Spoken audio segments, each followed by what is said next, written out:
Here come the Irish. Woo! I'm recording this while that Notre Dame game, Penn State game's going on. It's 10-3 Penn State. They're kicking Notre Dame's ass. The score is not indicative of that. And hopefully Riley Leonard comes back. God help us. However, I'm going to get to these games this weekend. Hope we're doing well today. Thirsty Thursday. Hell yeah, brother. Let's go. I'm recording this like I just mentioned. Okay. So it's wild card weekend in the NFL. College football's going on. What a great 5 days of football. Can I get a fucking A? Let's go, baby. Tomorrow's payday. I'm feeling great. Hope you guys are too. I went 83% on the year with my picks. That's calls a hell yeah. Decent boy. Let's go. So I'm going to give you guys my picks right now. We got Chargers-Texans this weekend.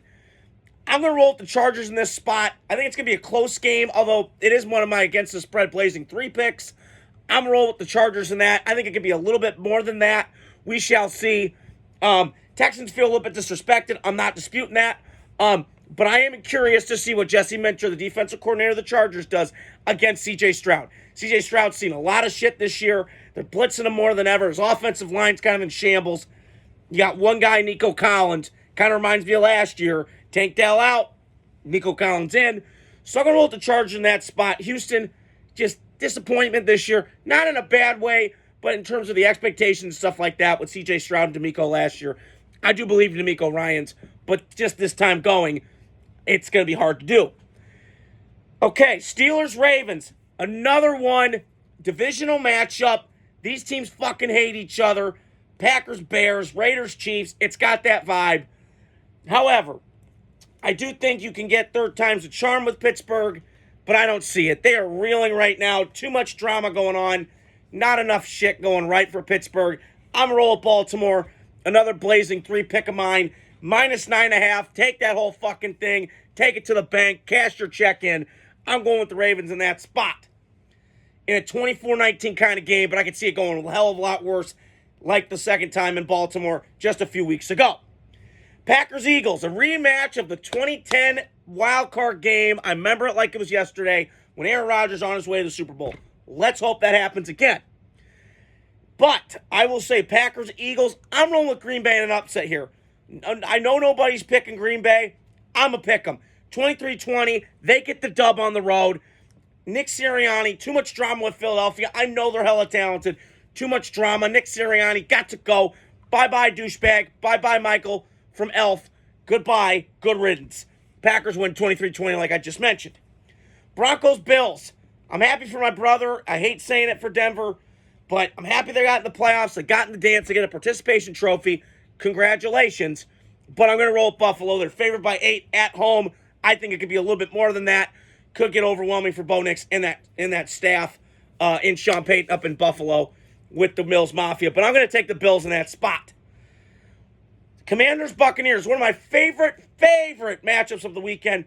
2 number 1 picks going at it. Baker Mayfield, Jaden Daniels, 2 Heisman Trophy winners. Let's go. I'm going to roll with Tampa in this spot in a very, very highly competitive shootoutville kind of game. I'm going to roll 35-30, Tampa Bay against the Commanders. Commanders, like I just said with Pittsburgh and the Broncos, nice year, participation trophies, but the real winning starts now, and I feel like Tampa Bay moves on. In the last game, but not least, we need to revisit Vikings-Rams. The first time around, again, I think it was after the Rams bye week. What a great Thursday night thriller. It obviously ended in that bullshit, no call, face mask call against Sam Darnold. But I'm going to roll with the Vikings in this spot. Rams, I respect Matt Stafford. I love him to death. But the Rams might not have Demarcus Robinson. I just read on my phone tonight that he got a DUI right before the game. What a dumbass. So I'm going to roll with the Vikings, coming in more hotter. I know they had that bad game against the Lions. Scratch that game. They've been great all year round. But I'm going to roll with the Vikings in that spot. Vikings do end up moving on, probably playing the Lions or something like that. We shall see how those seedings work out. So that's all I want to talk about tonight. Stay tuned throughout the week. I'm going to give you guys my reactions to the Notre Dame game tomorrow. And then just going to recap all the games this weekend. I am so happy football's back. God help us. 5 days of it. I can't bitch. I can't complain. I might as well soak it in, soak up the sun, baby, like Sheryl Crow said, and enjoy it because in a couple weeks and in a month, Football season's over, all the games. But we do have draft and all that stuff. So that's all I wanted to touch on here tonight. Stay tuned. I got a lot more content, like I just mentioned. Hit the like, subscribe, share button. I'm trying to get the word out. And talk to you guys soon. Have a magnificent night.